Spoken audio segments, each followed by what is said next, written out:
السلام علیکم ورحمۃ اللہ وبرکاتہ، نحمدہ ونصلی علی رسولہ الکریم، اما بعد فاعوذ باللہ من الشیطان الرجیم، بسم اللہ الرحمن الرحیم، رب اشرح لی صدری ویسر لی امری واحلل عقدۃ من لسانی یفقہوا قولی۔ فخلف من بعدهم خلف أضاعوا الصلاة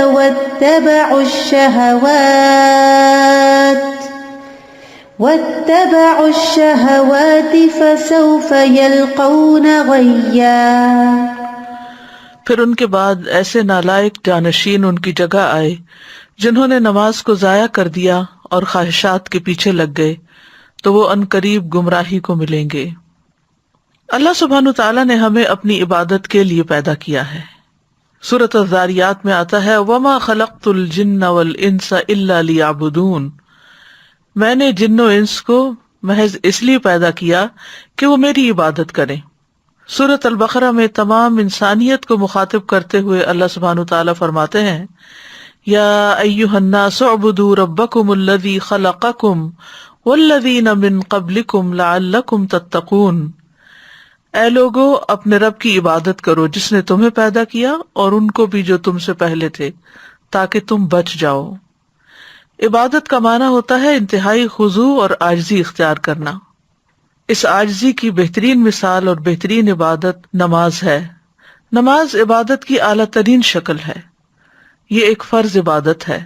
نماز ہمیں دنیا میں برائیوں سے بچاتی ہے اور آخرت میں جہنم کی آگ سے۔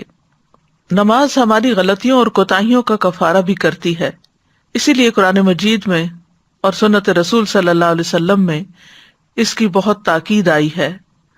اس کو ادا کرنے والے کامیاب اور اس سے گریز کرنے والوں کا برا انجام اس آیت میں بتایا گیا ہے، جس کا آج ہم مطالعہ کریں گے۔ فخلف من بعدهم خلف اضاعوا الصلاة واتبعوا الشهوات فسوف يلقون غیا۔ سورۃ مریم کی آیت نمبر 59 میں اللہ سبحانہ وتعالیٰ فرماتے ہیں فخلف من بعدهم خلف، تو ان کے بعد ایسے لوگ جانشین ہوئے۔ عربی میں ایک خلف ہوتا ہے، ایک خلف ہوتا ہے۔ خلف کہتے ہیں برے جانشین کو اور خلف کہتے ہیں اچھے جانشین کو۔ یعنی سورۃ مریم میں اللہ سبحانہ تعالیٰ نے جن انبیاء کا ذکر کیا، ابراہیم علیہ السلام، موسیٰ علیہ السلام، اسماعیل علیہ السلام، ادریس علیہ السلام، ان سب کا ذکر کرنے کے بعد، ان کی تعریف کرنے کے بعد اللہ تعالیٰ فرماتے ہیں فخلف من بعدهم خلف، کہ ان قابل تعریف لوگوں کے بعد ایسے برے جانشین آئے کہ جن کی سب سے بڑی برائی کیا تھی، اضاعوا الصلاۃ، انہوں نے نماز ضائع کر دی، واتبعوا الشہوات، اور خواہشات کے پیچھے لگ گئے۔ یعنی ان کے آباء و اجداد نیک تھے لیکن ان کی اولادوں نے نمازیں چھوڑ دی، یا پھر ان نمازوں کے ارکان و واجبات چھوڑ دیے، یا یہ کہ انہیں اپنے وقت سے تاخیر کے ساتھ پڑھا اور ایسے کام کیے کہ جس سے نماز کا پڑھنا اور نہ پڑھنا ایک ہی ہو گیا۔ ناخلف لوگوں کی یہاں صفات بیان کی گئی ہیں، جیسا کہ نبی صلی اللہ علیہ وسلم نے بھی فرمایا کہ ان کے بعد کچھ ایسے لوگ آئیں گے کہ وہ ایسی باتیں کریں گے جن پر وہ عمل نہیں کریں گے، اور وہ ایسے عمل کریں گے جن کا انہیں حکم نہیں دیا جائے گا۔ تو جو اپنے ہاتھ سے جہاد کرے وہ مومن ہے، جو اپنی زبان سے جہاد کرے تو وہ مومن ہے، جو اپنے دل سے جہاد کرے تو وہ مومن ہے، اور اگر یہ بھی نہ ہو تو خشخاش کے دانے برابر بھی ایمان نہیں رہتا۔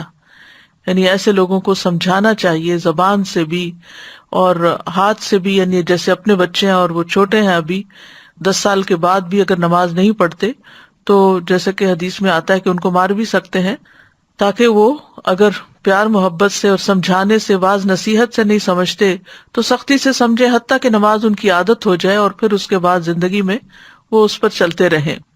تو بات یہ ہو رہی ہے کہ ان چنے ہوئے لوگوں، انعام یافتہ لوگوں کے بعد آنے والے برے اور شریر لوگوں کا فسق و فجور کیا ہے، کیا صفت ہے، کیا دلیل ہے کہ اضاعوا الصلاۃ، انہوں نے نماز کو ضائع کر دیا، نماز کو چھوڑ دیا، یا یہ کہ شریعت کے مطابق اسے ادا نہیں کیا، اس میں سستی دکھائی، اس میں اہمال کیا، یعنی اسے نگلیکٹ کر دیا یا اس سے منع کر دیا۔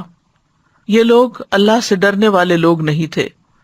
مجاہد کہتے ہیں کہ اس سے مراد اس امت کے وہ لوگ ہیں جو راستوں میں جانوروں اور گدھوں کی طرح ایک دوسرے پر سوار ہوتے ہیں، نہ تو وہ آسمان میں اللہ سے ڈرتے ہیں اور نہ زمین میں لوگوں سے شرم کرتے ہیں، یعنی انہوں نے بے حیائی اور برائی کے طریقے اپنا لیے اور جس کام کے لیے انہیں پیدا کیا گیا تھا اس کام کو انہوں نے چھوڑ دیا۔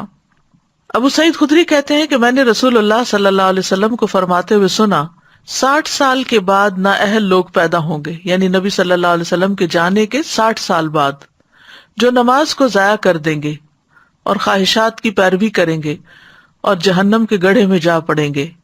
ان کے بعد ایسے لوگ جانشین ہوں گے جو قرآن تو پڑھیں گے لیکن وہ ان کے حلق سے نیچے نہیں اترے گا، یعنی صرف تجوید اور قرات کے ماہر ہوں گے لیکن قرآن ان کے دلوں پر اثر نہیں کرے گا اور نہ ہی ان کے عمل میں آئے گا۔ اور قرآن کی قرات 3 طرح کے لوگ کرتے ہیں، نمبر 1 مومن، نمبر 2 منافق اور نمبر 3 فاجر۔ ادا الصلاۃ، انہوں نے نماز کو ضائع کر دیا، یعنی ایک اہم فریضہ جو دین کا ستون ہے، جو ایمان کا معیار اور کسوٹی ہے اور جو رب العالمین سے اخلاص کا ثبوت دینے کا ذریعہ ہے، تو اس میں انہوں نے اپنی نمازیں ضائع کی، یعنی اہم فریضہ کو ادا نہیں کیا۔ تو بہت سے اہل علم یہ کہتے ہیں کہ یہاں اس سے مراد نماز پوری طرح چھوڑ دینا ہے، یعنی یہ وہ لوگ ہیں جو نمازیں چھوڑ دیتے ہیں۔ بعض اہل علم یہ کہتے ہیں کہ یہ وہ لوگ ہیں جو نمازوں کو اس کے آخری وقت تک مؤخر کر دیتے ہیں، یعنی پڑھ تو لیتے ہیں لیکن بے وقت کی پڑھتے ہیں۔ اور بعض کہتے ہیں کہ یہ وہ لوگ ہیں جو نمازوں کے اوقات ضائع کر دیتے ہیں، یعنی قضا کر کر کے پڑھتے ہیں۔ اور بعض نے یہ بھی کہا کہ یہ وہ لوگ ہیں جو ارکان اور واجبات کو ضائع کر دیتے ہیں، یعنی نماز کے سارے ارکان، شرائط وغیرہ پوری طرح ادا نہیں کرتے۔ حسن بصری کہتے ہیں کہ اس سے مراد وہ لوگ ہیں جنہوں نے مساجد کو بیکار اور خالی کر دیا اور کھیتی باڑی کو لازم کر لیا، یعنی دنیا کے کام کاج میں، دنیا کمانے میں ایسے مصروف ہوئے کہ نمازوں کو مسجد میں پڑھنے کی بجائے جہاں پڑھ سکے پڑھ لیا ورنہ نہ پڑھا۔ ابن مسعود اور ابراہیم کہتے ہیں کہ انہوں نے نماز کو اس کے وقت سے مؤخر کر دیا۔ سعید بن مسیب کہتے ہیں یہ وہ شخص ہے جو ظہر نہیں پڑھتا یہاں تک کہ عصر داخل ہو جاتی، عصر نہیں پڑھتا یہاں تک کہ سورج غروب ہو جاتا ہے۔ لوگوں نے ابن مسعود سے پوچھا کہ نماز کو ضائع کرنے کا مطلب کیا ہے، تو انہوں نے کہا اس سے مراد نماز کو اتنی دیر سے پڑھنا کہ وقت نکل جائے۔ تو ان لوگوں نے کہا ہم یہ سمجھتے تھے کہ نماز کو چھوڑ دینا اسے ترک کرنا ہے۔ تو انہوں نے کہا کہ اگر وہ نماز کو چھوڑ دیتے تو دین سے ہی نکل جاتے۔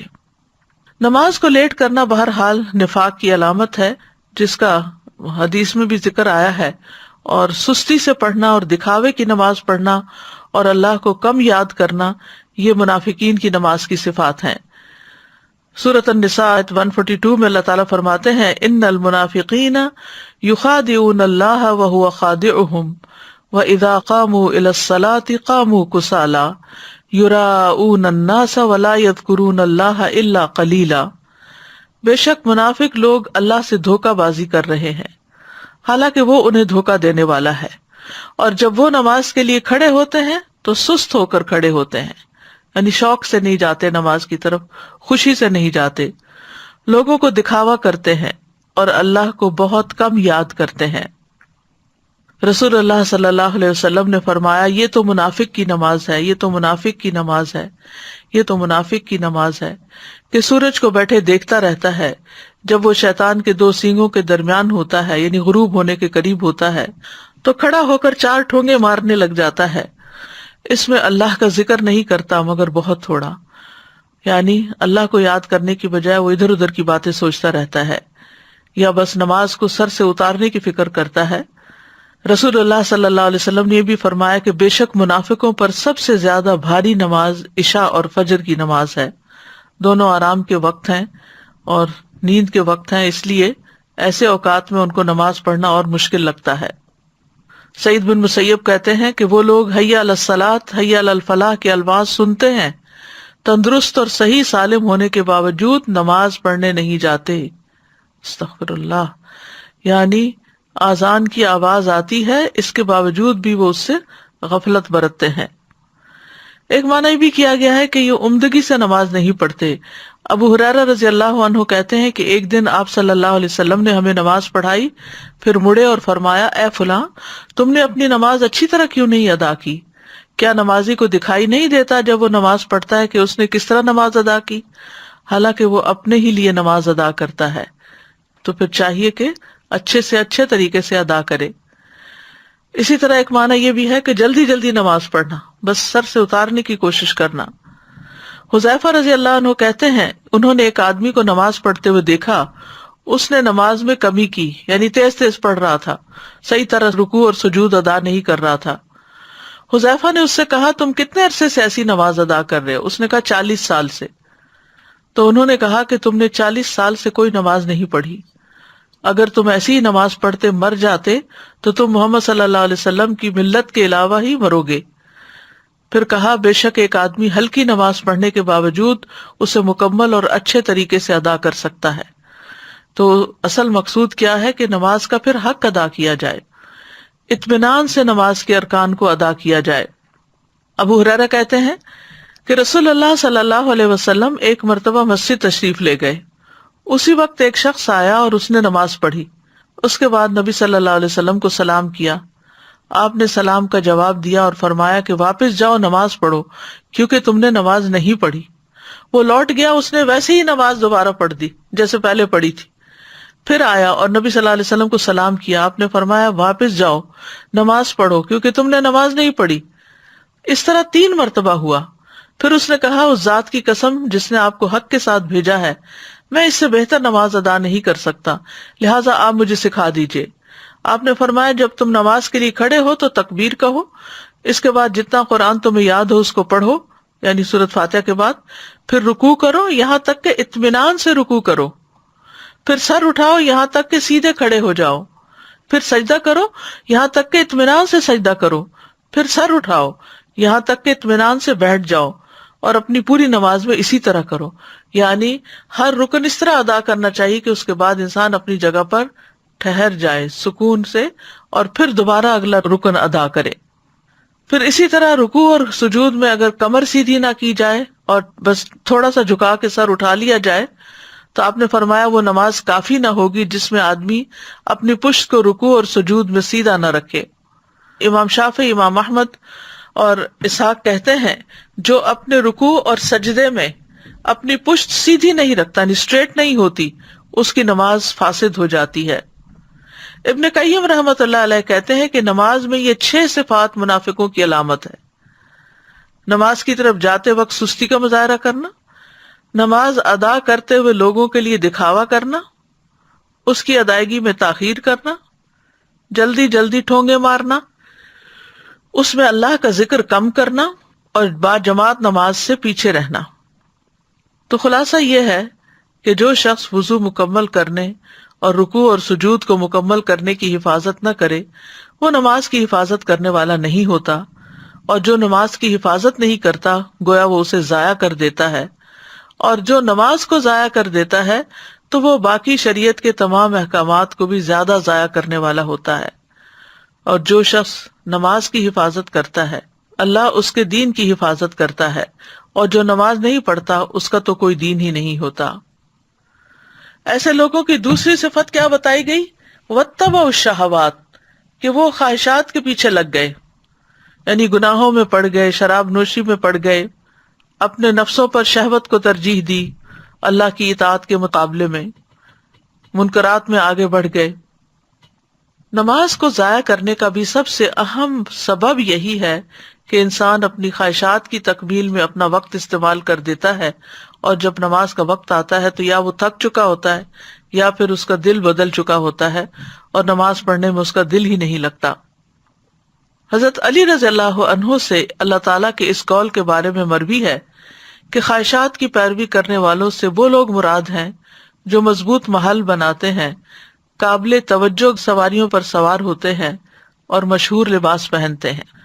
یعنی یہ بیماریاں جو آج ہیں یہ آج کی نہیں ہیں، یہ حضرت علی رضی اللہ عنہ کے دور کی ہیں کہ انہوں نے کیا زبردست طریقے سے تشخیص کی کہ خواہشات کی پیروی کا مطلب کیا ہے کہ بڑے بڑے گھر بنائے جائیں اور اپنی ساری صلاحیتیں انہی میں لگا دی جائیں، ایسی گاڑیوں پر بیٹھا جائے جو نوٹسیبل ہوں، ایسی سواریوں پہ بیٹھا جائے جو لوگوں کی نگاہ میں ہوں، لوگ اس پہ رش کرتے ہوں، اور برانڈڈ لباس پہنے جائیں. یعنی ان کا پورا لائف سٹائل ہی دنیا کے پیچھے بھاگنے کا ہو جاتا ہے، اور عبادت کی طرف ان کی توجہ نہیں ہوتی، ان کا دل نہیں لگتا. تو خواہشات ان چیزوں کے متعلق ہوتی ہیں جو انسان کو پسند آتے ہیں کام، یا انسان جن کو کرنا چاہتا ہے، جن کے ساتھ وہ موافقت رکھتا ہے اور جن سے وہ بچتا نہیں ہے. صحیح حدیث میں ہے کہ جنت ناپسندیدہ چیزوں کے ساتھ گھری ہوئی ہے اور جہنم خواہشات کے ساتھ گھری ہوئی ہے. اس بارے میں ابو ہریرہ کہتے ہیں کہ رسول اللہ صلی اللہ علیہ وسلم نے فرمایا، جب اللہ عز و جل نے جنت کو پیدا کیا تو جبریل علیہ السلام سے کہا جا کر اسے دیکھ آؤ. چنانچہ جبریل علیہ السلام گئے اور دیکھا. واپس آ کر عرض کیا، یا رب و عزتک، اے میرے رب آپ کی عزت کی قسم، اس کے متعلق جو بھی سنے گا وہ اس میں داخل ہونا چاہے گا. پھر جنت کو ناپسندیدہ چیزوں سے ڈھانپ دیا گیا. پھر اللہ تعالیٰ نے فرمایا اسے دیکھ کر آؤ. چنانچہ وہ دوبارہ گئے اور اسے دیکھا. کہا، یا رب و عزتک، اے میرے رب آپ کی عزت کی قسم، مجھے اندیشہ ہے کہ اب اس میں کوئی داخل ہی نہیں ہو سکے گا. یعنی اتنا مشکل راستہ ہے. اور اسی طرح جب آگ کو پیدا کیا تو آپ نے جبریل علیہ السلام سے فرمایا کہ اے جبریل جہنم کو دیکھ کر آؤ. جب وہاں پہنچے تو آ کر کہنے لگے، یا رب و عزتک، اے رب آپ کی عزت کی قسم، جو اس کے متعلق سنے گا اس میں داخل ہونا نہیں چاہے گا. اللہ کے حکم پر اسے خواہشات سے ڈھانپ دیا گیا. پھر فرمایا، اے جبریل جا کر اسے دیکھ کر آؤ. وہ دیکھ کر آئے. دیکھا تو کہا، یا رب و عزتک، مجھے تو اندیشہ ہے اب کوئی آدمی اس میں داخل ہونے سے بچ نہ سکے گا. یعنی ایسا پھسلن کا راستہ ہے، ایسا خواہشات کا راستہ ہے کہ سب اسی طرف چل پڑیں گے، کیونکہ یہ انسان کے لیے ایک امتحان ہے. اس کے اندر خواہشات کی محبت خوشنما بنا دی گئی ہے، لہذا جو چیز انسان کو خوشنما لگتی ہے انسان اس کے پیچھے بھاگتا ہے. رسول اللہ صلی اللہ علیہ وسلم نے فرمایا، مجھے اپنی امت کے بارے میں 3 چیزوں کا ڈر ہے. بخیلی جس کی اطاعت کی جائے، یعنی انسان بخل کرے، یعنی دل میں بخل کا خیال آئے تو اس کی پیروی کرے. خواہش نفس جس کی پیروی کرے، یعنی کچھ اللہ کے راستے میں دینے کی بجائے اپنی خواہشات پر انسان خرچ کرنے لگے. اور گمراہ امام جو لوگوں کو مس لیڈ کریں اپنی خواہشات پرستی کی وجہ سے. پھر اسی طرح اپنی مرضی کی زندگی گزارنا، یہ بھی گمراہی کا راستہ ہے. اور آپ صلی اللہ علیہ وسلم نے اس کے بارے میں فرمایا، مجھے تمہارے متعلق ان گمراہ کن خواہشات سے سب سے زیادہ اندیشہ ہے جن کا تعلق پیٹ اور شرمگاہ سے ہوتا ہے، اور اپنی مرضی پر چلنے کی گمراہی کا بھی اندیشہ ہے. اپنی مرضی پہ چلنے کی گمراہی یعنی جو دل میں آئے گا وہ کریں گے. اگر دیکھا جائے تو خواہش کی شدت جو ہے وہ ہر برائی کی جڑ ہے. قرآن مجید میں یہ جو آتا ہے وہ احضرت الانفس الشح، تو شح کا معنی یہ کیا گیا کہ کسی چیز میں شدید خواہش رکھنا اور اس کی حرص کرنا. اور یہی شح جو ہے یہ انسان کو پھر بہت سی برائیوں پر آمادہ کرتی ہے، خون ریزی پر، محرمات کو حلال سمجھنے پر. اسی طرح یہ ہے کہ خواہش پرستی جو ہے یہ غفلت کا ذریعہ ہے. آپ نے فرمایا کہ میں تمہارے فقر سے نہیں ڈرتا، لیکن اس بات سے ڈرتا ہوں کہ دنیا تم پر کشادہ کر دی جائے گی جیسے پہلے لوگوں پہ کی گئی تھی، تو تم ایک دوسرے سے آگے بڑھنے لگو گے جس طرح وہ ایک دوسرے سے آگے بڑھنے لگے، اور وہ تمہیں غافل کر دے جس طرح ان لوگوں کو غافل کر دیا تھا. خواہش پرستی سے انسان اللہ کے ذکر سے غافل ہو جاتا ہے. اللہ تعالیٰ فرماتے ہیں، یا ایھا الذین آمنوا لا تلھکم اموالکم ولا اولادکم عن ذکر اللہ. اے ایمان والو، تمہیں اموال اور تمہاری اولاد اللہ کی یاد سے غافل نہ کریں، اور جو ایسا کریں گے وہی خسارہ اٹھانے والے ہیں. یعنی انسان کی عام طور پر خواہش مال کی ہوتی ہے، اولاد کی ہوتی ہے، پھر آگے جا کر انسان ان چیزوں میں اتنا محو ہو جاتا ہے، اتنا ان سے راضی ہو جاتا ہے کہ اللہ کی یاد سے ہی غافل ہو جاتا ہے. یعنی ان چیزوں کے نہ ہونے پر جس طرح وہ رب کو پکارتا تھا، ان کے ملنے کے بعد وہ رب کو اس طرح نہیں پکارتا. تو جب انسان خواہشات کی پیروی کرنے لگتا ہے تو وہ فرائض سے غافل ہو جاتا ہے. اور پھر خواہش پرستی ایسی چیز ہے کہ جو اللہ سبحانہ تعالیٰ کے احکامات کو بوجھ بنا کے رکھ دیتی ہے. عبداللہ ابن عمر کہتے ہیں، میں نے نبی صلی اللہ علیہ وسلم کو فرماتے ہوئے سنا، کتنے ہی لوگ ایسے ہیں جو اپنی خواہش نفس کو پورا کرنے میں لگ جاتے ہیں، یعنی پھر مراد یہ ہے کہ اپنے فرائض کو بھول جاتے ہیں، اپنی ذمہ داریاں بھول جاتے ہیں، ان کے لیے قیامت کے دن جہنم کے سوا کچھ نہ ہوگا. لیکن جو شخص خواہش پر نماز کو ترجیح دے تو اس کی فضیلت بھی بیان کی گئی ہے۔ حدیث میں آتا ہے اللہ تعالیٰ 3 قسم کے آدمیوں سے محبت کرتا ہے، ان پہ ہنستا ہے، ان سے خوش ہوتا ہے۔ ان میں سے ایک وہ جس کی بیوی خوبصورت ہو، اس کے پاس بہترین نرم بستر ہو، لیکن پھر بھی وہ قیام کرنے کے لیے رات کو کھڑا ہو جاتا ہے، یعنی خواہشات چھوڑ کر اللہ کے حضور کھڑا ہو جاتا ہے۔ اللہ تعالیٰ کہتے ہیں میرے بندے نے اپنی شہوت کو ترک کر دیا اور میرا ذکر کر رہا ہے، مجھ سے سرگوشی کر رہا ہے، اگر یہ چاہتا تو سو بھی سکتا تھا۔ تو ان کا انجام کیا بتایا گیا؟ فَسَوْفَ يَلْقَوْنَ غَيًّا، تو عنقریب یہ بھٹک جائیں گے، یعنی نمازوں کو ضائع کرنے والے، خواہشات کی پیروی کرنے والے آخرت میں خسارے اور شر کا سامنا کریں گے، کیونکہ دنیا میں یہ گمراہ ہو گئے اور صراط مستقیم سے بھٹک گئے۔ غیہ کی تفسیر کرتے ہوئے بعض اہل علم کہتے ہیں کہ یہ جہنم کی وادی ہے، اور اس بارے میں جو آثار ہیں وہ یہ ابن جریر نے یہی موقف اختیار کیا کہ غی جہنم کی ایک وادی ہے۔ عربی زبان میں غی کا لفظ جو ہے رشد کے مقابلے میں آتا ہے، بھلائی کے مقابلے میں۔ لا اکراہ فی الدین قد تبین الرشد من الغی، دین میں کوئی زبردستی نہیں، بلا شبہ ہدایت گمراہی سے صاف واضح ہو چکی ہے۔ شر اور گمراہی کو بھی غی کہا جاتا ہے، شر اور گمراہی کے لیے بھی لفظ غی استعمال ہوتا ہے۔ تو جو شخص گمراہ ہوتا ہے وہ بھلائی پر نہیں ہوتا، اور جو بھلائی کا راستہ چھوڑ دیتا ہے تو پھر یہ چیز اس کو عذاب تک پہنچا دیتی ہے۔ اسی لیے بعض اہل علم نے غی سے مراد صرف بھٹکنا نہیں لیا، بلکہ بھٹکنے کا جو انجام ہے جہنم کی صورت میں وہ بھی مراد لیا ہے۔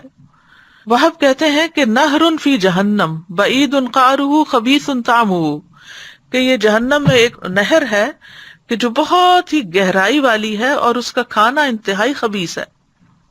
ابن عباس کہتے ہیں الغی واد فی جہنم، کہ غی جہنم کی وادیاں۔ ابن عباس کا قول ہے یہ کہ ان کی گرمی سے پناہ مانگنی چاہیے، جو کہ زنا پہ اصرار کرنے والے، عادی شراب پینے والے، سود کھانے والے اور اس سے باز نہ آنے والے، اور والدین کی نافرمانی کرنے والے اور جھوٹی گواہی دینے والوں کے لیے ہیں۔ عطا کہتے ہیں الغی سے مراد وادن فی جہنم یسیل قیحا و دمن، یہ جہنم کی ایسی وادی ہے کہ جس میں پیپ اور خون بہتا ہے۔ کعب کہتے ہیں ہوا وادن فی جہنم ابعدھا قعرا وشد حرا، کہ یہ جہنم میں ایسی وادی ہے کہ جو بہت دور گہری ہے اور بہت سخت گرم ہے۔ ابن مسعود کہتے ہیں کہ جہنم کی ایک وادی ہے جس کی گہرائی بہت لمبی ہے اور اس کی خوراک بہت بری ہے۔ تو اس آیت سے ہمیں خاص طور پر نماز کی اہمیت کا پتہ چلتا ہے، کیونکہ انسان اللہ کی عبادت کے لیے پیدا کیا گیا، اس مقصد کے لیے پیدا کیا گیا، لہٰذا جب تک یہ مقصد پورا نہیں کرتا اس کا چھٹکارا نہیں ہو سکتا۔ کائنات کی تمام مخلوقات جو ہیں وہ اللہ سبحانہ تعالیٰ کی تسبیح کرتی ہیں، اس کی نماز پڑھتی ہیں۔ سورۃ نور میں آتا ہے الم تر ان اللہ یسبح لہ من فی السماوات والارض والطیر صافات کل قد علم صلاتہ وتسبیحہ واللہ علیم بما یفعلون، کیا تم دیکھتے نہیں کہ آسمانوں اور زمین میں جو کچھ ہے اور فضا میں پر پھیلائے ہوئے پرندے بھی، یہ سب اللہ کی تسبیح کر رہے ہیں۔ ہر مخلوق کو اپنی نماز اور تسبیح کا طریقہ معلوم ہے، گویا ساری مخلوق پر ہے یہ نماز، ہر ایک کا طریقہ الگ ہے، وہ ان کو خود پتا ہے کہ کیا کرنا ہے، اور جو کچھ وہ کرتے ہیں اللہ سب کچھ جانتا ہے۔ ساری مخلوق اللہ کے آگے سجدہ ریز ہے۔ وَلِلَّهِ يَسْجُدُ مَن فِي السَّمَاوَاتِ وَالْأَرْضِ، آسمان و زمین میں جتنی بھی چیزیں ہیں خوشی اور ناخوشی سے اللہ کو سجدہ کر رہی ہیں۔ تمام انبیاء کی طرف نماز کی وحی کی گئی۔ وَجَعَلْنَاهُمْ أَئِمَّةً يَهْدُونَ بِأَمْرِنَا وَأَوْحَيْنَا إِلَيْهِمْ فِعْلَ الْخَيْرَاتِ وَإِقَامَ الصَّلَاةِ وَإِيتَاءَ الزَّكَاةِ وَكَانُوا لَنَا عَابِدِينَ، اور ہم نے انہیں ایسے پیشوا بنایا جو ہمارے حکم کے ساتھ رہنمائی کرتے تھے، اور ہم نے ان کی طرف نیکیاں کرنے اور نماز قائم کرنے اور زکوٰۃ ادا کرنے کی وحی بھیجی، اور وہ صرف ہماری عبادت کرنے والے تھے۔ تو اس سے کیا پتہ چلتا ہے کہ تمام انبیاء کو یہ حکم دیا گیا۔ اللہ سبحانہ تعالیٰ اپنے سارے بندوں کو اس کا حکم دیتے ہیں، قُل لِعِبَادِيَ الَّذِينَ آمَنُوا يُقِيمُوا الصَّلَاةَ، میرے بندوں سے جو ایمان لائے ہیں ان سے کہہ دیجئے کہ وہ نماز قائم کریں، اور پھر نمازوں کی حفاظت کا حکم بھی دیا گیا۔ سچے ایمان والوں کی صفت یہ بتائی گئی، الذین یقیمون الصلاۃ ومما رزقناہم ینفقون اولئک ھم المؤمنون حقا، وہ لوگ جو نماز قائم کرتے ہیں اور اس میں سے جو ہم نے انہیں دیا وہ خرچ کرتے ہیں، یہی لوگ سچے مومن ہیں۔ یعنی ان کی سچائی ان دو چیزوں سے ثابت ہوتی ہے، ایمان تو لے آئے اور اس کے بعد یقیمون الصلاۃ اور پھر ومما رزقناہم ینفقون۔ اللہ سبحانہ تعالیٰ نے بندوں پر 5 نمازیں فرض کی ہیں۔ نماز اسلام کا دوسرا بڑا رکن ہے، اسلام کا ستون بھی ہے۔ اس دین کی بنیاد اسلام ہے، تو جو اسلام لایا وہ سلامت رہا، اور اس کا ستون نماز ہے۔ تو نماز جو ہے وہ الصلاۃ عماد الدین، یعنی دین کی بنیاد ہے، ستون ہے، اور اگر کسی عمارت سے ستون ہے اس کا نکال لیا جائے تو عمارت قائم نہیں رہتی۔ نماز چھوڑنے کو کفر قرار دیا گیا۔ بہقی کہتے ہیں کہ ایمان کے بعد عبادات میں سے نماز کے علاوہ کوئی ایسی عبادت نہیں جس کو اللہ نے ایمان کا نام دیا ہو، اور رسول اللہ صلی اللہ علیہ وسلم نے جس کے چھوڑنے کو کفر قرار دیا ہو۔ نماز اعمال میں سب سے بہترین عمل ہے۔ رسول اللہ صلی اللہ علیہ وسلم نے فرمایا، ثابت قدم رہو اور تم ہرگز اس کی مکمل اطاعت نہیں رکھ سکو گے، اور جان لو تمہارا سب سے بہترین عمل نماز ہے، اور وضو کی محافظت وہی کرتا ہے جو مومن ہو۔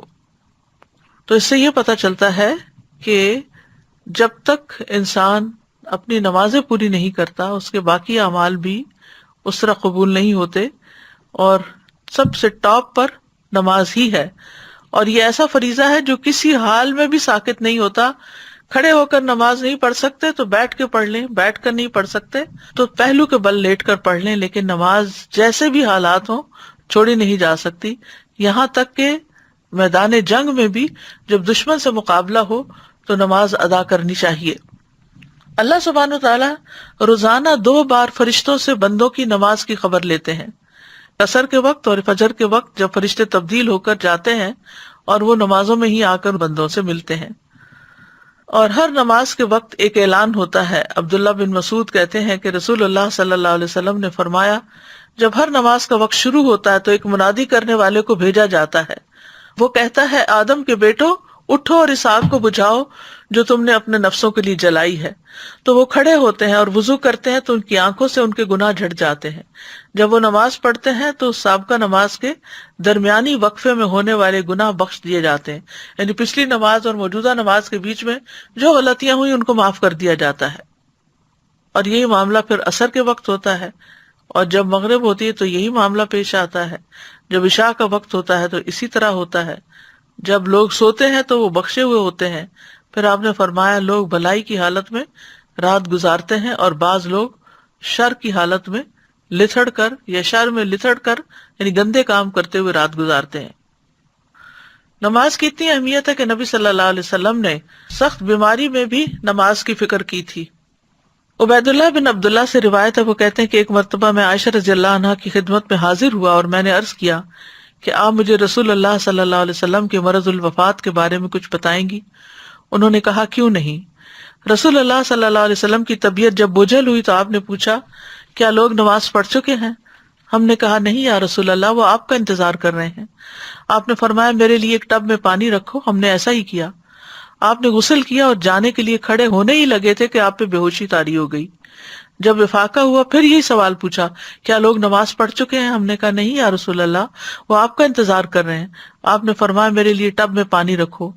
آپ نہا کر جانے کے لیے کھڑے ہی ہونے لگے تھے کہ آپ پہ بے ہوشی طاری ہو گئی۔ حضرت عائشہ کہتی ہیں کہ لوگ نماز عشاء کے لیے مسجد میں بیٹھے آپ کا انتظار کر رہے تھے، تو آپ نے ابو بکر کے پاس یہ پیغام بھیجا کہ آپ لوگوں کو نماز پڑھا دیں۔ چنانچہ ان دنوں میں ابو بکر لوگوں کو نماز پڑھاتے رہے۔ ایک دن حضور صلی اللہ علیہ وسلم کو اپنے مرض میں کچھ تخفیف محسوس ہوئی تو آپ ظہر کی نماز کے وقت 2 آدمیوں کے درمیان نکلے، جن میں سے ایک عباس تھے۔ ابو بکر نے جب آپ کو دیکھا تو پیچھے ہٹنے لگے۔ آپ نے انہیں اشارہ کیا کہ پیچھے نہ ہٹیں، اور اپنے ساتھ آنے والے ساتھیوں کو حکم دیا تو انہوں نے آپ صلی اللہ علیہ وسلم کو ابو بکر کے پہلو میں بٹھا دیا۔ ابو بکر کھڑے ہو کر نماز پڑھتے رہے اور رسول اللہ صلی اللہ علیہ وسلم بیٹھ کر نماز پڑھنے لگے۔ تو اس سے آپ اندازہ لگائیں کہ نبی صلی اللہ علیہ وسلم پر کتنی تکلیف تھی، کیسی شدت تھی، لیکن پھر بھی آپ اپنے اس فریضے کو نہیں بھولے، حالانکہ بیمار کے لیے تو بہت سی رخصتیں ہیں۔ حضرت علی کہتے ہیں کہ رسول اللہ صلی اللہ علیہ وسلم کا آخری کلام تھا الصلاۃ الصلاۃ اتقوا اللہ فیما ملکت ایمانکم، نماز کی حفاظت کرو، نماز کی حفاظت کرو، اور اپنے غلاموں کے بارے میں اللہ سے ڈرو۔ نبی صلی اللہ علیہ وسلم کی آخری وصیت بھی تھی۔ نبی صلی اللہ علیہ وسلم نے یہ بھی بتایا تھا کہ ایک وقت آئے گا کہ نماز کا نام و نشان بھی مٹ جائے گا۔ آپ نے فرمایا کپڑے کے بیل بوٹوں کی طرح اسلام مٹتا جائے گا، حتیٰ کہ انہیں یہ بھی معلوم نہ ہوگا کہ نماز، روزہ، قربانی اور صدقہ کیا ہوتے ہیں۔ ایک رات میں اللہ عز و جل کی کتاب کو مٹا دیا جائے گا اور زمین میں ایک آیت بھی باقی نہ رہے گی۔ لوگوں کے مختلف گروہوں میں سے کچھ بوڑھے مرد اور عورتیں رہ جائیں گی، وہ کہیں گے ہم نے اپنے آباء و اجداد کو یہ کلمہ لا الہ الا اللہ کہتے سنا تھا اور اب ہم بھی کہہ رہے ہیں، یعنی اس کے علاوہ نماز، قرآن سے بالکل لا علم اور غافل ہوں گے۔ قبر میں جا کر ہوئی بندے کی حسرت کیا ہوگی۔ نبی صلی اللہ علیہ وسلم ایک قبر کے پاس سے گزرے، حال ہی میں اس میت کو دفن کیا گیا تھا، تو آپ نے فرمایا 2 رکعتیں ہلکی سی ہوتی ہیں اور تم لوگ انہیں حقیر اور زائد سمجھتے ہو، لیکن وہ 2 رکعتیں اگر یہ صاحب قبر اپنے عمل میں زیادہ کر لیتا تو اس کی نظر میں تمہاری تمام باقی دنیا سے بھی اسے زیادہ محبوب ہوتی۔ لیکن ہم کتنے آرام سے نفل چھوڑ دیتے ہیں، نفل کیا سنت چھوڑ دیتے ہیں، ہمارے بندے بس فرض پڑھ کے کھڑے ہو جاتے ہیں۔ تو ہمیں اپنی نمازوں کا حساب لینا چاہیے، خود اپنا تجزیہ کرنا چاہیے کہ ہم کیا نماز کو ادا کرنے والے ہیں یا نماز کو ضائع کرنے والے ہیں۔ اور ضائع کرنے میں تاخیر سے پڑھنا بھی مراد ہے، تو وقت پر نماز پڑھنی چاہیے، کیونکہ قرآن مجید میں آتا ہے ان الصلاۃ کانت علی المؤمنین کتابا موقوتا، بے شک نماز ایمان والوں پر ہمیشہ سے ایسا فریضہ ہے جس کا وقت مقرر کیا ہوا ہے۔ عبداللہ بن مسعود کہتے ہیں میں نے نبی صلی اللہ علیہ وسلم سے عرض کیا اللہ کو کون سا عمل زیادہ پسند ہے؟ آپ نے فرمایا نماز کو اس کے وقت پر ادا کرنا، یعنی جب ٹائم داخل ہو جائے تو پھر نماز کی طرف دوڑیں، اور جو نماز کو وقت پر ادا کرے گا، پابندی سے ادا کرے گا، اللہ تعالیٰ کا اس سے کیا وعدہ ہے، اللہ تعالیٰ اس کو جنت میں داخل کرے گا۔ عبداللہ بن مسعود کہتے ہیں کہ رسول اللہ صلی اللہ علیہ وسلم ہر نماز اس کے وقت پر پڑھتے تھے، مگر مزدلفہ اور عرفہ میں جمع کیا کرتے تھے۔ نبی صلی اللہ علیہ وسلم نے اس کی بہت تلقین بھی کی ہے اور مؤخر کرنے کی مذمت بھی کی ہے۔ صحابہ کے بارے میں آتا ہے کہ نمازوں کو ضائع ہوتے دیکھ کر وہ روتے تھے۔ امام زہری کہتے ہیں میں دمشق میں انس بن مالک کی خدمت میں گیا، آپ اس وقت رو رہے تھے۔ میں نے عرض کیا آپ کیوں رو رہے ہیں؟ تو انہوں نے فرمایا اب میں اس نماز کے علاوہ نبی صلی اللہ علیہ وسلم کے دور کی کوئی چیز نہیں پاتا، کیونکہ آپ نے تو انسانوں کی تعمیر کی تھی اور انسانوں کو اخلاق سکھائے تھے، طرز عمل اور معاملہ سب کچھ، لیکن آپ ان کے اندر تو نہیں رہے تھے، کچھ عرصے کے بعد آپ فوت ہو گئے تھے، یعنی اس وقت ان کے پاس دنیاوی مال و اسباب نہیں تھے، یہی عبادتیں تھیں، اخلاق تھے، اچھے معاملات تھے، اچھی ڈیلنگز تھی۔ تو بعد میں وہ کہتے ہیں کہ میں نبی صلی اللہ علیہ وسلم کے دور کی اب کوئی چیز نہیں پاتا سوائے نماز کے، اور اب اس نماز کو بھی ضائع کر دیا گیا ہے، یعنی تاخیر سے پڑھنے کی وجہ سے۔ تو اگر انسان نماز پڑھتا ہے تو اس کو اللہ کی رحمت بھی ملتی ہے، کامیابی بھی ملتی ہے۔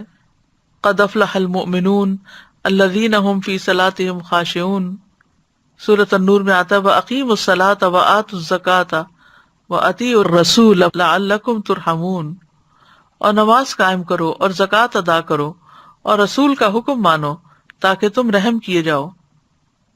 نبی صلی اللہ علیہ وسلم نے فرمایا جب تم میں سے کوئی آدمی نماز کے لیے کھڑا ہوتا ہے تو اللہ کی رحمت اس کی طرف متوجہ ہو جاتی ہے۔ اسی لیے آپ کو جب کوئی پریشانی ہوتی تھی آپ فوراً نماز کی طرف لپکتے تھے۔ جو شخص نماز کے بعد اپنی جائے نماز پر بیٹھا رہتا ہے تو فرشتے اس پر صلات پڑھتے رہتے ہیں، اور فرشتوں کی ان پر صلات یہ ہے اللہم اغفر لہ اللہم ارحمہ اللہم اغفر لہ اللہم ارحمہ، اے اللہ اسے بخش دے، اے اللہ اس پر رحم فرما۔ اگر وہ آگے بیٹھ کر اگلی صف میں نماز کا انتظار کرے تو فرشتے بھی اس پر صلات بھیجتے ہیں، اور ان کی صلات کیا ہے اللہم اغفر لہ اللہم ارحمہ۔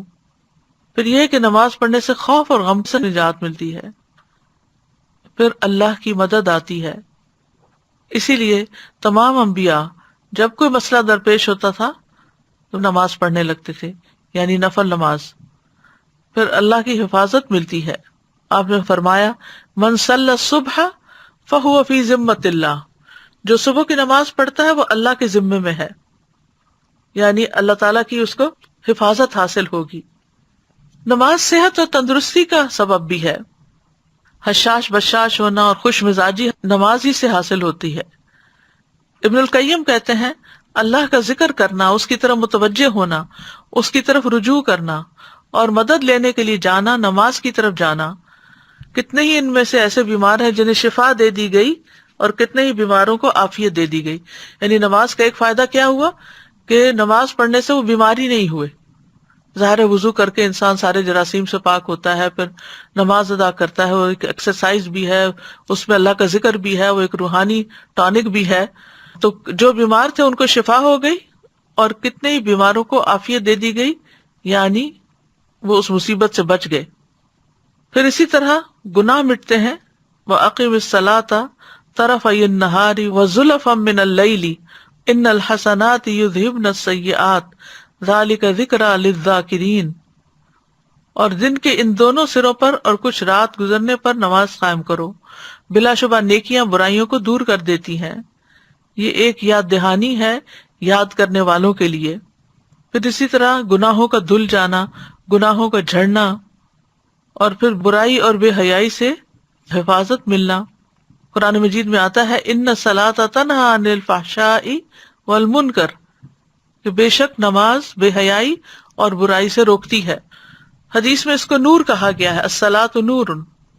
اس سے نفس کا تزکیہ ہوتا ہے، بندے کو حفاظت کا ایک مضبوط قلعہ مل جاتا ہے، دل اور اعضاء گناہ کرنے سے محفوظ ہو جاتے ہیں، اس سے اللہ کی قربت حاصل ہوتی ہے، برائیاں دور ہوتی ہیں، گناہوں سے روک دیا جاتا ہے۔ پھر غیر اخلاقی بیماریوں سے بچا جا سکتا ہے، بری صفات اس سے ختم ہوتی ہیں، فتنوں کا کفارہ ہوتا ہے۔ آخرت میں نمازوں پر ڈھیروں اجر ملے گا، اللہ تعالیٰ نماز پڑھنے والوں کا اجر ضائع نہیں کرے گا۔ والذین یمسکون بالکتاب واقاموا الصلاۃ انا لا نضیع اجر المصلحین، اور جو لوگ کتاب کو مضبوطی سے پکڑتے ہیں اور انہوں نے نماز قائم کی، یقیناً ہم اصلاح کرنے والوں کا اجر ضائع نہیں کیا کرتے۔ تو اس سے کیا پتہ چلتا ہے کہ جو کتاب کو تھامے رکھے اور نماز ادا کرے تو دنیا میں بھی فائدہ ہوگا اور ان کا اجر بھی ضائع نہ ہوگا۔ پھر جہنم اور منافقت سے برات ہے۔ پھر یہ کہ قبر میں حفاظت کے لیے نماز آ جاتی ہے سر کی طرف سے۔ پھر اسی طرح قیامت کے دن چمکدار نور ملے گا۔ رسول اللہ صلی اللہ علیہ وسلم نے فرمایا جو لوگ اندھیروں میں مسجدوں کی طرف جاتے ہیں اللہ ان کے لیے قیامت کے دن چمکدار نور کے ساتھ روشنی کرے گا۔ پھر فرمایا اندھیرے میں مسجد جانے والوں کو قیامت کے دن مکمل نور کی خوشخبری دے دو، یہ قیامت کے دن آنکھیں ٹھنڈی کرنے کا باعث بھی ہوگا۔ سجدے اور وضو کی وجہ سے اعضاء چمک رہے ہوں گے نمازیوں کے۔ قیامت کے دن برہان اور نجات کا ذریعہ ہے۔ نبی صلی اللہ علیہ وسلم کی ملاقات اور آپ کی صحبت چاہے قیامت کے دن تو کثرت سجود کا آپ نے حکم دیا۔ سجدے کے نشانات پر آگ حرام ہے۔ نمازی کو جنت میں داخل کرنا اللہ پر حق ہے۔ نماز جنت میں لے جانے کا باعث ہے۔ کثرت نماز جنت میں پہلے داخل کرانے کا باعث ہے۔ قزاع قبیلے کے 2 آدمی تھے اور ان میں سے ایک اللہ کے راستے میں مارا گیا اور ایک سال کے بعد فوت ہوا۔ تو جو سال کے بعد فوت ہوا، طلحہ کہتے ہیں وہ مجھے خواب میں آیا کہ جنت کا دروازہ کھولا گیا اور بعد میں فوت ہونے والا شہید ہونے والے سے پہلے جنت میں داخل ہوا۔ اس پہ مجھے بڑا تعجب ہوا۔ جب صبح ہوئی تو میں نے اس خواب کا ذکر نبی صلی اللہ علیہ وسلم سے کیا۔ آپ نے فرمایا کیا اس نے 1 سال بعد تک رمضان کے روزے نہیں رکھے، اس کے بعد 6000 رکعت اور یہ سنت کی رکعت نہیں پڑھی؟ یعنی جتنی زیادہ نمازیں اس کی ہوئی اتنے ہی اس کے درجے بلند ہوئے، کیونکہ ہر سجدے کے ساتھ ایک درجہ بلند ہوتا ہے۔ قرآن مجید میں اللہ تعالیٰ نے نماز کو ایمان بھی کہا ہے۔ نماز ایمان کا ترازو ہے، جس کے دل میں رائی برابر بھی ایمان ہو نماز نہیں چھوڑ سکتا۔ نماز بندے اور رب کے درمیان ایک تعلق کی علامت ہے اور یہ تعلق نمازوں کے ساتھ مضبوط ہوتا چلا جاتا ہے۔ نماز دل اور زبان کے ذکر کو جمع کرنے کا ذریعہ ہے۔ نماز کے ذریعے بندہ اپنے رب سے ایک درست تعلق قائم کر لیتا ہے۔ نماز کا چھوڑنا ایمان سے محرومی ہے۔ بدترین گناہ ہے. اللہ تعالیٰ کی حفاظت سے بندہ باہر آ جاتا ہے، اعمال کی بربادی کا باعث ہے، دلوں کی سختی اور غفلت کا باعث ہے. ایک نماز بھی قضا کرنا بہت بڑے خسارے کا باعث ہے. بے نمازی کے لیے موت کی سختیاں بھی ہیں. نماز چھوڑنا اہل جہنم کی صفت ہے. جب ان سے پوچھا جائے گا ما سلککم فی سقر قالوا لم نک من المصلین، جنت والے جہنم والوں سے پوچھیں گے تمہیں کیا چیز دوزخ میں لے گئی؟ وہ کہیں گے ہم نماز نہیں پڑھتے تھے. ہمیں دعا بھی کرنی چاہیے اپنے لیے بھی اور اپنی اولاد کے لیے بھی کہ ہم نمازوں پر قائم رہیں. رب اجعلنی مقیم الصلاۃ ومن ذریتی ربنا وتقبل دعا. اور خواہشات سے بچنے کے لیے بھی دعا ہے اللہم انی اعوذ بک من منکرات الاخلاق والاعمال والاہواء. اے اللہ میں تجھ سے برے اخلاق، برے اعمال اور بری خواہشات سے پناہ مانگتا ہوں. تو کرنے کے کام کیا ہیں کہ نمازوں کی فکر کریں، وقت پر ادا کریں، زیادہ سے زیادہ سجدے کریں، یعنی سنت نفل کا بھی اہتمام کریں، فرائض اور نوافل دونوں ہی عمدگی سے ادا کریں، نماز کو اللہ کا فریضہ سمجھ کر ادا کریں اور 5 نمازوں کی حفاظت کریں. دنیا کے کاموں کی وجہ سے نمازوں سے غافل نہ ہوں. جیسے ہی نماز کا وقت آئے کام چھوڑ کر نماز پڑھنے لگے. گھر والوں کو بھی نماز کا حکم دیتے رہیں. بچوں کو بھی سب سے پہلے اسلام کا یہی حکم سکھائیں اور اس کے بارے میں اس طرح ایکسپلین کریں کہ وہ ساری زندگی نماز نہ چھوڑ سکیں. اللہ تعالیٰ سے دعا ہے کہ اللہ تعالیٰ ہمیں نمازوں کی حفاظت کرنے کی توفیق عطا فرمائے. وآخر دعوانا ان الحمد للہ رب العالمین. سبحانک اللہم وبحمدک اشہد ان لا الہ الا انت استغفرک واتوب الیک. السلام علیکم ورحمۃ اللہ وبرکاتہ.